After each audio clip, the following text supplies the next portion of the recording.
Hello friend, তোমরা সবাই কেমন আছো? আশা করি সবাই খুব ভালো আছে আর আমি খুব ভালো আছি। আর এখন এই যে আমি রেডি হচ্ছি, যাবো একটু মার্কেটে। আর যাওয়ার সময় কি পরবো, মানে পুরো মাথা খারাপ। তারপরে দেখলাম এই শাড়িটা পুরো সফট আছে, নরম আছে, তো এটা পরেই রেডি হলাম। তো বাইরে যে প্রচন্ড গরম, তো এখন 6টা বাজে, তারপরে আমরা ঘর থেকে বেরোলাম। আর মেয়েকে তো কতবার বললাম চল, ওকে তো কিছুতেই নিয়ে যেতে পারলাম না বাইরে। তো এখন এই যে আমরা মেট্রোতেই এসেছি। তো এসে আমাদের কেনাকাটাও কমপ্লিট।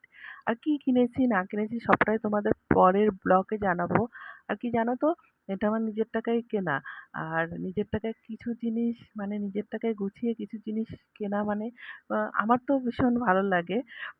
তো সেটা কি কিনেছি তোমাদের পরের ব্লগে দেখাবো। আর এই যে বাচ্চাদের জন্য, মানে আবির, আমার মেয়ে, ভাসুরের ছেলে, ওদের জন্য আইসক্রিম, কোল্ড ড্রিঙ্কস এগুলো নিয়েছি। আর ওর অবস্থা দেখো, ওর মানে খাওয়া হয়ে গেছে, এবার বিছানায় ছুঁড়ে মেরেছে চামচটা। আর